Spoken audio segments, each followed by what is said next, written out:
Hello student, welcome to हमारे शिक्षा point. आपका स्वागत है क्लास 10th मैथमेटिक्स के एक और वीडियो लेक्चर में। आज हम इस वीडियो में सॉल्व करने वाले हैं एक्सरसाइज 1.4 को। इससे पहले हम एक्सरसाइज 1.3 की प्रश्नावली को हल कर चुके हैं। यदि आपको उन प्रश्नावलियों में से किसी भी प्रश्नावली से संबंधित वीडियो चाहिए तो आप हमारे चैनल पर जाकर प्लेलिस्ट से उन वीडियो को देख सकते हैं। तो चलिए अब हम बिना देर किए अपना वीडियो स्टार्ट करते हैं।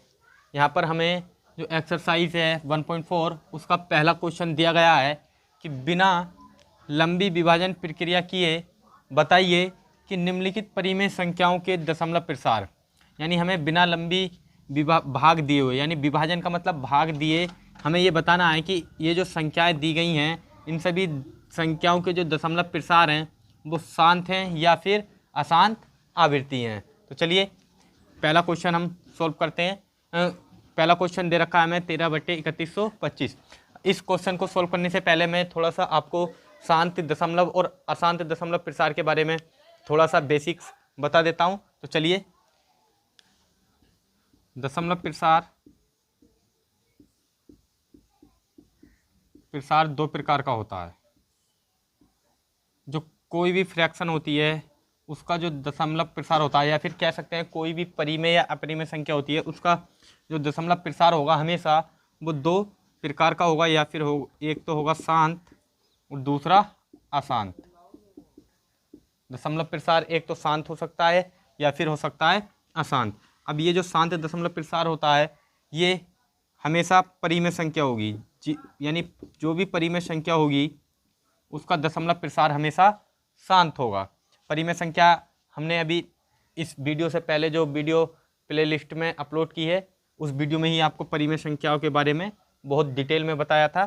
तो मैं यहाँ पर जो है परिमेय संख्या के बारे में नहीं बताऊँगा, बस यहाँ पर मैं केवल जो दशमलव प्रसार है उसी पर ही फोकस करूँगा। तो यहाँ पर जो शांत दशमलव प्रसार होता है वो परिमेय संख्या होती है, या फिर कह सकते हैं परिमेय संख्या जो होती है वो उसका दशमलव प्रसार हमेशा शांत होता है। जैसे हम बात करें 5/2, तो 5/2 का जो दशमलव प्रसार है वो है 2.5, यानी 2.5। तो ये जो 5/2 है ये भी एक परिमेय संख्या है।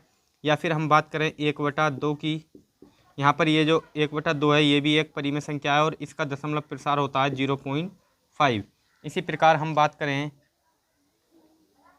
37/5, तो इसका जो दशमलव प्रसार होगा वो होगा 5×7 35.2 बचेगा, यानी 5 चौक 20 7.4, जो ये भी एक परिमेय संख्या है। तो जो परिमेय संख्याएं होती हैं उनका दशमलव प्रसार हमेशा शांत होता है।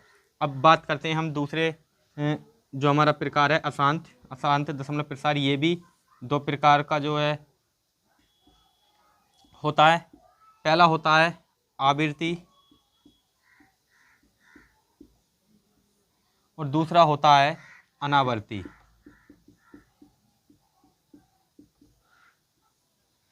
जो अशांत दशमलव प्रसार होता है इसमें दो प्रकार होते हैं, पहला आवृत्ति और दूसरा अनावर्ती। यानी जो अशांत दशमलव प्रसार होता है उसमें जो डिजिट होते हैं, अंक होते हैं, उनकी जो है दशमलव के बाद में आवृत्ति होने लगती है, तो हम उसी को ही कहते हैं अशांत आवृत्ति। या फिर जिसमें आवृत्ति ना होती हो उसे हम बोलते हैं अशांत अनावर्ती। जैसे हम बात करें, हमने 1 को भाग दिया 3 से, तो यहाँ पर जो दशमलव प्रसार आता है वो आता है 0.333। ये इस प्रकार से चलता रहेगा, इसकी आवृत्ति होती रहेगी। और देखते हैं हम एक उदाहरण के माध्यम से। जैसे हमने लिया 1/7, जब हम 1 को भाग देते हैं 7 से, तो यहाँ पर जो दशमलव प्रसार आता है वो आता है 0.14। 7 पॉइंट लगाएंगे तो 0 बढ़ाएंगे 7 ही कम 7, 3 बचा 30 हो जाएगा, तो 7 चौक 28। अब 2 बचा हो गया 20, अब 7 दूनी 14 हो जाएगा, 6 बचा, अब 6 क्योंकि पॉइंट लगा हुआ है तो 0 बढ़ाते रहेंगे, 6 में 0 बढ़ाएंगे 60 हो जाएगा। तो 7 का पहाड़ा 60 में को जब हम पढ़ेंगे तो 7 8 56। अब हमारे पास 56 यानी 4 बचा और हो गया 40, तो 7 पंजे 35 मतलब 5 बचा।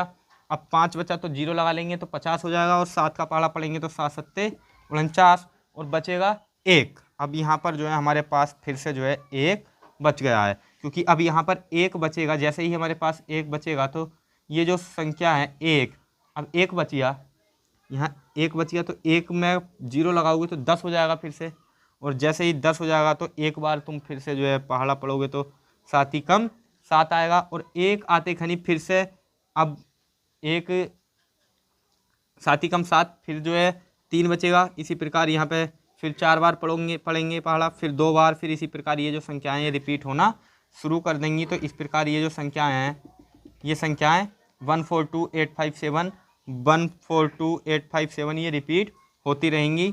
तो हम जब ये संख्याएं रिपीट होती हैं तो हम जो भी संख्या रिपीट होती है उसके ऊपर हम लगा देते हैं बार। तो यहाँ पर हम लगा सकते हैं 0.3 के ऊपर बार। इसी प्रकार यहाँ पर भी ये जो संख्याएं हैं ये पूरी संख्याएं ये सभी रिपीट होंगी, तो इसको भी हम लिख सकते हैं 0.142857 के ऊपर बार। तो जो भी हमारा अशांत आवृत्ति होती है उसका जो दशमलव प्रसार होता है, या फिर बोल सकते हैं उसकी जो फ्रैक्शन होती है, वो भी एक परिमेय संख्या होती है। तो यहाँ पर जो अशांत आवृत्ति होती है वो भी परिमेय संख्या होती हैं, यानी ये भी जो है परिमेय संख्या होंगी। लेकिन जो अशांत और अनावर्ती होती है, अशांत अनावर्ती होती है, वो परिमेय संख्या नहीं होती है। अशांत अनावर्ती क्या होती है? अशांत अनावर्ती में जो दशमलव प्रसार होगा, जैसे मैं आपको समझा देता हूँ यहीं पर जो है उदाहरण के माध्यम से। यहाँ पर जगह जो है थोड़ा कम बची है तो मैं आपको इधर जो है यहाँ पर समझा देता हूँ। जो अशांत अनावर्ती होती है वो किस प्रकार से होती है? जैसे हमने एक संख्या ली 1.2345 इस प्रकार से ये जो संख्याएं हैं ये चलती रहेंगी, क्योंकि ये इसका कभी भी अंत नहीं होगा। 2 3 4 5, यहाँ 5 बढ़ गया, अब यहाँ पर 6 बढ़ गया, फिर 7 बढ़ेगा। इसी प्रकार से ये जो है शांत भी नहीं होगी और इसका जो है रिपीटिंग भी नहीं होगी। तो इसलिए हम कहेंगे अशांत और अनावर्ती, क्योंकि इसकी रिपीटिंग नहीं हो रही, यानी ये बार बार रिपीट नहीं हो रहा है, या फिर बोल सकते हैं आवृत्ति नहीं हो रही। इस प्रकार इसका दशमलव प्रसार जो होगा अशांत अनावर्ती होगा। और हम उदाहरण लेते हैं जैसे 0.5 0.120 1200 1200 इसी प्रकार से ये जो दशमलव प्रसार है ये भी अशांत अनावर्ती होगा, क्योंकि यहाँ पर भी जो संख्याएं हैं वो रिपीट नहीं हो रही हैं। तो अशांत अनावर्ती जो दशमलव प्रसार है ये मैंने आपको यहाँ बताया है, और जो शांत दशमलव प्रसार होता है उसको मैंने यहाँ पर आपको उदाहरण के माध्यम से समझाया है। और यहाँ पर जो अशांत आवृत्ति था इसको मैंने बताया कि ये भी एक परिमेय संख्या होती है। तो चलिए, मुझे उम्मीद है कि ये जो आपको दशमलव प्रसार था संख्याओं का, परिमेय संख्याओं का, ये समझ में आ चुका होगा। अब हम सॉल्व करने वाले हैं क्वेश्चन को, तो चलिए आप इसको नोट कर लीजिए।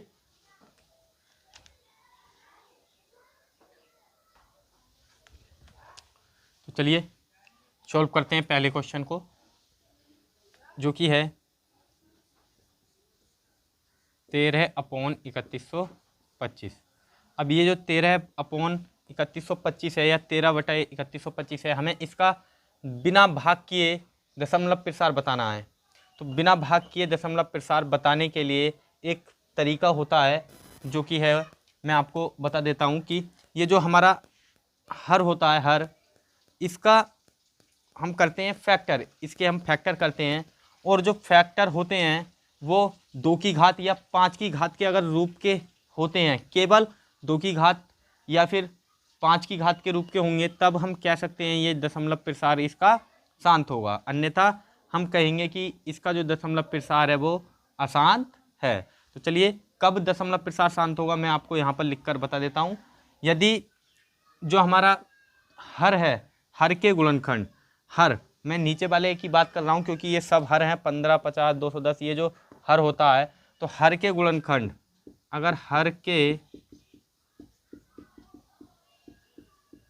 गुणनखंड 2 की घात n इंटू 5 की घात m के रूप के हों, यानी हर के हम अभाज्य गुणनखंड करके देखेंगे, और उनके अगर गुणनखंड 2 की घात n या 5 की घात m, n और m जो है यहाँ पर पूर्णांक हैं, जहाँ एन और एम पूर्णांक हैं। अब जब एन और एम पूर्णांक हैं तो पूर्णांक का मान तो कुछ भी हो सकता है, 0, 1, 2, 3 माइनस का भी हो सकता है। तो इसलिए जब भी हर के गुणनखंड 2 की घात एन या 5 की घात एम के रूप के होंगे तो यहाँ एम यानी एन और एम जो है पूर्णांक हैं, एम पूर्णांक है, तो हम कहेंगे कि जो दशमलव प्रसार है भिन्न का या परिमेय संख्या का वो शांत है। हम इसको परिमेय संख्या भी नहीं कहेंगे क्योंकि जब तक दशमलव प्रसार के बारे में नहीं पता चलेगा तब तक हम इसको परिमेय या अपरिमेय भी डिफाइन नहीं कर सकते। तो यहाँ पर 2 की घात एन इंटू 5 की घात एम के रूप के होंगे। और दूसरा पॉइंट है कि जो शांत दशमलव प्रसार होता है उसमें यदि 2 की घात एन हो, केवल गुणनखंड अगर 2 की घात एन के रूप के हों तब भी दशमलव प्रसार शांत होगा, तब भी दशमलव प्रसार कैसा होगा, शांत होगा। और यहाँ पर भी ये शांत होगा। और यदि 5 की घात एम के रूप के भी अगर गुणनखंड केवल हैं, केवल 5 की घात एम के रूप के भी अगर गुणनखंड हैं अभाज्य हर के, तो भी दशमलव प्रसार शांत होगा। और यदि मान लो कि एक कंडीशन हमारे पास ऐसा भी आ जाता है कि 3 की घात हो सकती है, कुछ भी हो सकता है, इंटू 2 की घात एन इंटू 5 की घात एम, इस रूप के गुणनखंड आ जाएं तो जो दशमलव प्रसार होगा वो होगा अशांत आवृत्ति। तो दशमलव प्रसार होगा अशांत आवृत्ति, यानी 3 हो या फिर कोई भी अन्य अगर संख्या इन दोनों के गुणनखंडों के साथ आ जाए तब हम कहेंगे कि ये जो संख्या है या जो भी दी हुई संख्या है उसका जो दशमलव प्रसार है वो अशांत है। और यदि एक प्रकार से और जो दशमलव प्रसार है वो दिया जा सकता है कि अगर हमको दशमलव प्रसार दिया हो 7 इंटू 3 इंटू 2 की घात एन या 5 की घात एम, तब दशमलव प्रसार हमेशा अशांत और अनावर्ती होगा। अशांत तो होगा ही होगा और साथ में अनावर्ती होगा, यानी उसकी जो है आवृत्ति भी नहीं होगी। यानी जो हमारा दशमलव प्रसार में उसके यदि जो भी संख्या दी हो और उसके हर के गुणनखंड 7 इंटू 3 इंटू 2 इंटू 5 की घात के रूप के आ जाएं तो जो दशमलव प्रसार होगा वो अशांत अनावर्ती होगा। तो चलिए, मैंने जो अशांत और शांत दशमलव प्रसार था उसको बहुत ही शानदार तरीके से और बहुत टाइम में बहुत आराम से आपको समझाया है। अब हम क्वेश्चन को हल करेंगे एकदम स्पीड के साथ। तो चलिए क्वेश्चन को सॉल्व करते हैं।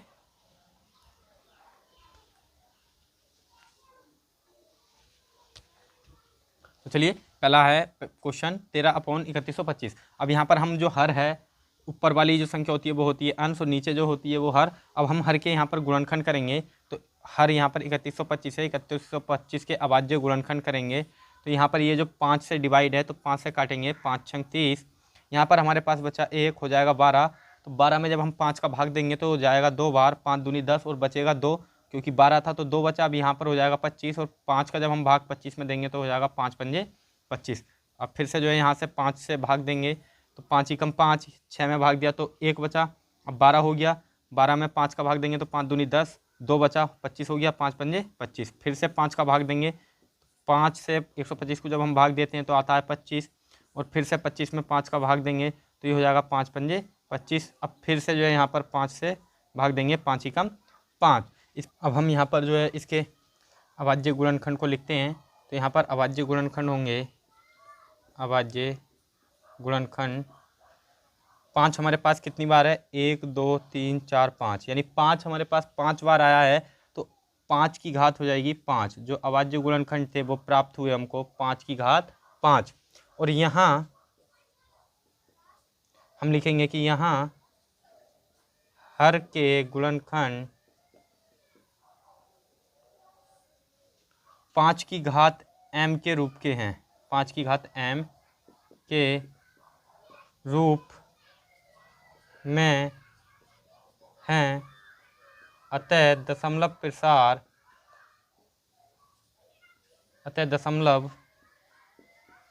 प्रसार शांत है। ये जो संख्या है इसका दशमलव प्रसार हमें प्राप्त हुआ शांत, क्योंकि इसके जो गुणनखंड हैं वो 5 की घात m के रूप के हैं। तो चलिए अब हम क्वेश्चन नंबर 2 को सोल्व करते हैं। क्वेश्चन नंबर 2 है 17/8। यहाँ पर जो 17/8 है उसमें हर है 8, यहाँ हर 8 है तो हम 8 के फैक्टर करेंगे, तो 8 के फैक्टर होंगे तो गुणा 2 गुणा 2, और 2 की घात हो जाएगी 3, क्योंकि 2 आया 1 2 3 बार, तो 2 की घात 3। और ये जो संख्या है 17/8 उसका जो हर है 8, उसका जो फैक्टर हैं वो 2 की घात 3, वो 2 की घात m के रूप के हैं। तो यहाँ पर हम लिखेंगे कि यहाँ हर के गुणनखंड 2 की घात m के रूप में हैं, अतः दशमलव प्रसार शांत होगा। अभी मैंने बताया था कि 2 की घात m या 5 की घात n के रूप के होंगे तो दशमलव प्रसार शांत होगा। तो अतः दशमलव प्रसार शांत होगा। ये जो हम संख्या है 17/8 इसका दशमलव प्रसार शांत होगा। अब हम देखते हैं क्वेश्चन नंबर 3 को, जो कि है 64/455। 64/455। अब यहाँ पर 455 के जब हम फैक्टर करेंगे, क्योंकि हर 455 है तो 455 के फैक्टर करेंगे, तो यहाँ पर ये 455 के हम फैक्टर कर लेते हैं। ये जाएगा 5 बार, 5 से 5 × 45। यहाँ पर हमारे पास बचेगा कुछ भी नहीं, तो यहाँ पर 5 ही कम 5। अब ये भाग होगा 7 से, 7 ही कम 7, 2 बचा तो 21 हो जाएगा, 7 या 21, और ये 13 से ही भाग हो जाएगा, 13 ही कम 13। इस प्रकार ये जो संख्या है 455, इसके जो फैक्टर हैं वो हमें प्राप्त हुए 5 × 7 × 13। जो ये जो संख्या थी 455, इसके गुणनखंड आए हैं 5 × 7 × 13 के रूप के। तो यहाँ पर जो गुणनखंड है वो 5 की घात m या 2 की घात m या फिर 5 की घात n के रूप के नहीं है, इसलिए इसका जो दशमलव प्रसार है वो अशांत होगा। और यहाँ पर 7 आया है और संख्या ये तो आवृत्ति भी होगा, यानी अतः ये लिख देते हैं हम कि यहाँ दशमलव प्रसार